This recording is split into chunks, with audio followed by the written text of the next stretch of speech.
all open field.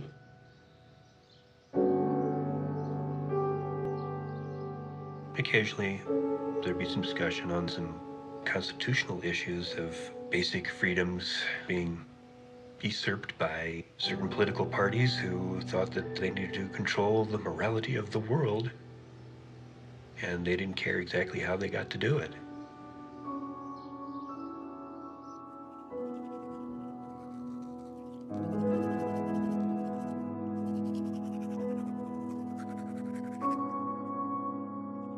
When he come to work, he was all business. When he come out there to the farm, he was a completely different person. He'd be relaxed. He was comfortable.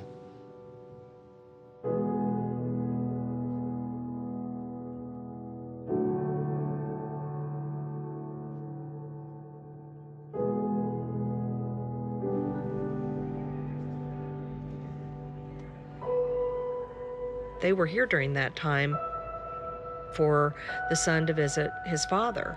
Flight number 324 to Seattle will be leaving gate 26A at 6:22 p.m. You know, here they had come all this way to have this sort of normal family vacation. About halfway through their vacation,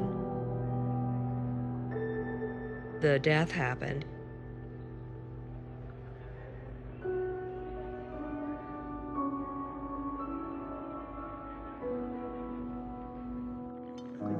I called him at work, and I said, "Are you gonna come out tonight?" He goes, "No, but I'll be up next weekend." I said, "Oh no, you gotta come out tonight. There's somebody that wants to meet you." And we argued a little bit over the phone, and I finally got him to come out. Well, that was my downfall.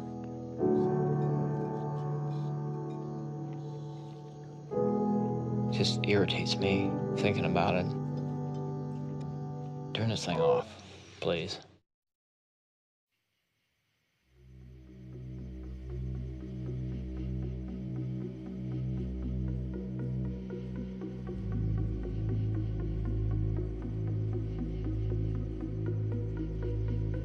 You're connecting with another intelligent being who is very happy to participate, be involved.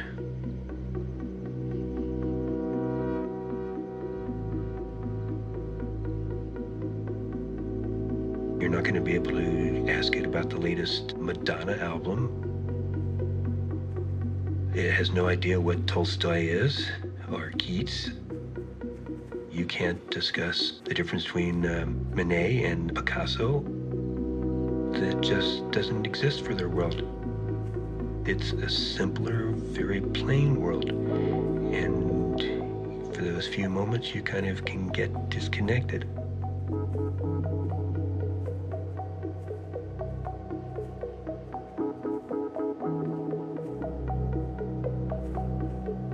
It's a very intense, wonderful kind of feeling. I don't think anything really can kind of compare to it. There's no pain.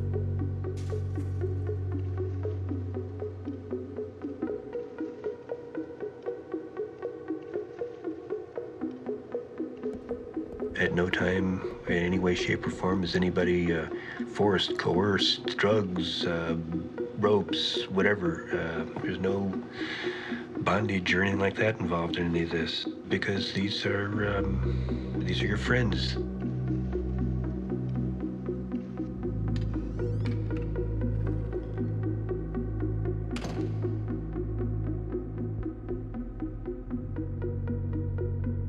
I had submitted a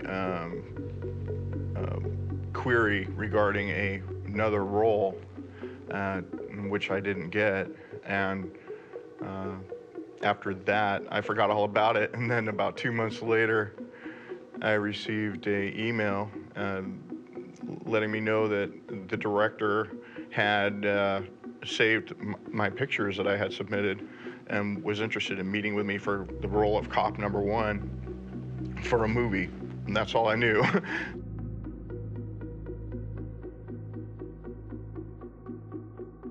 I met with Rob the next day, and I was frantically looking for a place to park, and I was becoming later and later, and I was stressed out, and finally I just parked in a loading zone, and I ran down to where I was supposed to meet Rob, and just let him know.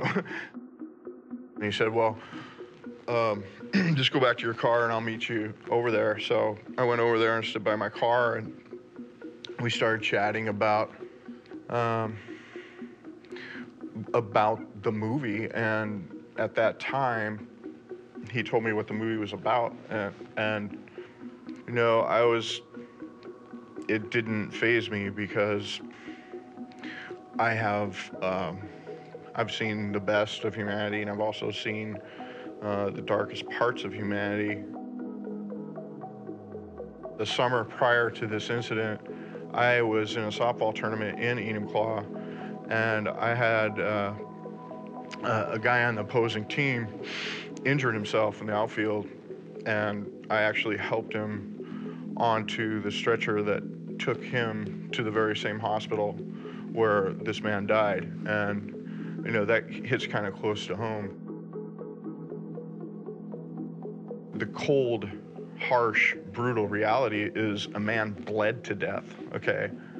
And as I researched my role and revisited some articles that I had read a year prior, but also some new information, you know, I thought about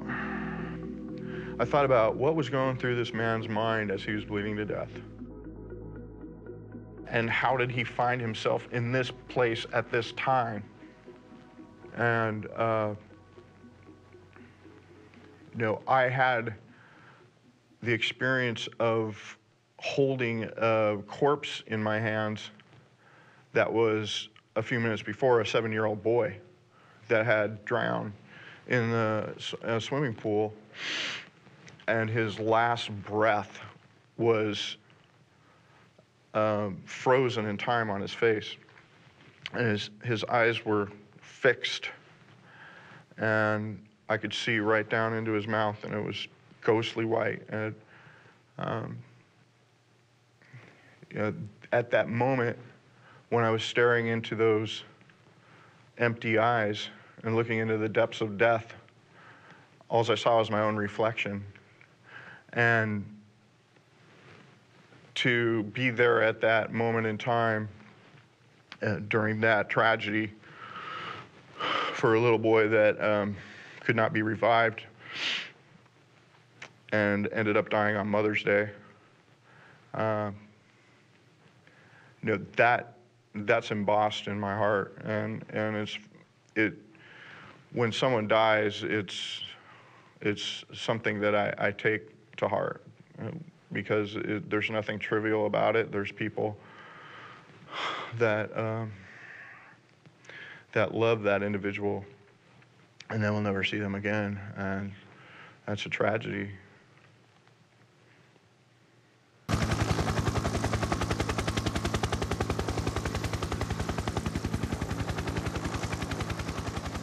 We knew it was going to happen, but we didn't know when.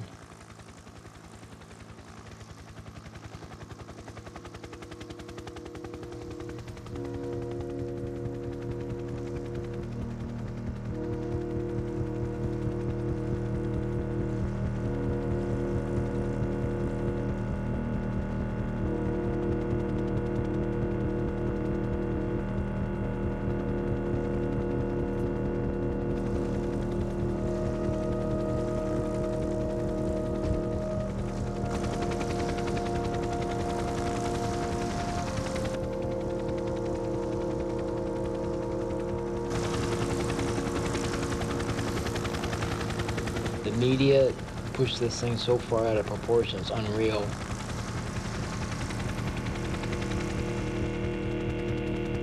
How many places do you know of that actually gets CNN News to come down and fly a helicopter over the property just so they can have some footage for an accidental death?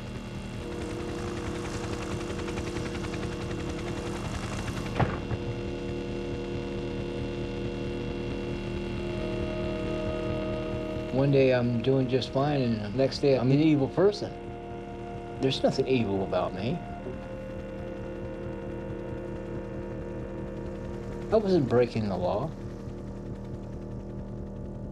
I had everything going for me, and it all come crashing down around me. Of animal cruelty after a bizarre death in King County. According to the Sheriff's Department, the man died from internal bleeding after allegedly having sex with a horse in Enumclaw. According to the King County Sheriff's Office, the farm itself may be a gathering point to have sex with livestock and domestic animals. Authorities were able to find the farm after the man was dropped off at a local hospital. Surveillance cameras traced the vehicle used back to the farm. Deputies say they are investigating the possibility that animal cruelty laws might apply.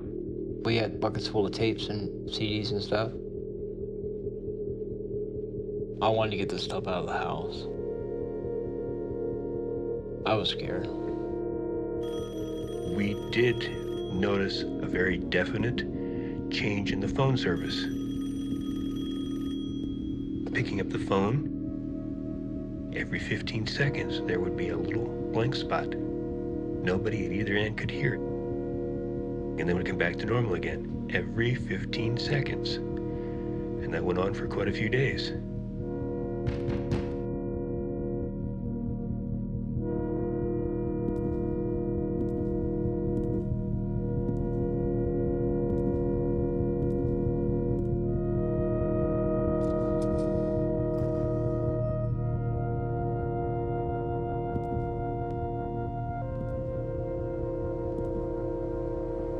We were actually getting tracts, religious tracts.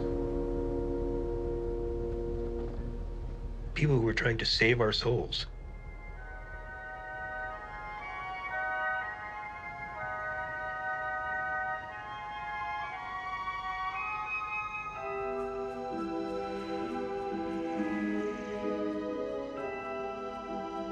Hello, Dad! Hello, son! Hey, Dad, you know what? They need to get this guy's name out there. What's the guy thinking? Screwing a horse? We're gonna find out. Well, nobody finds out if you live.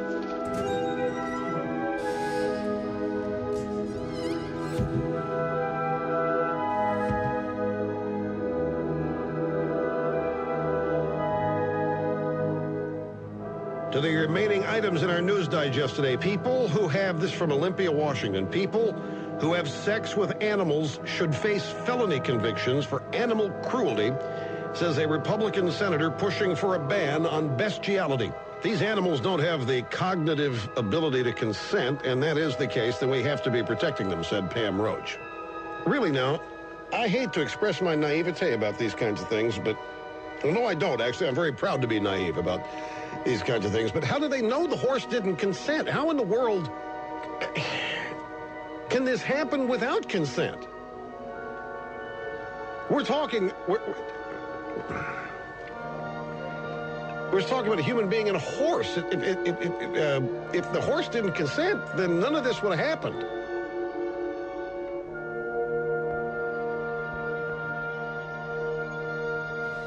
They're looking for a spark to get a shitstorm started. And this provided that spark.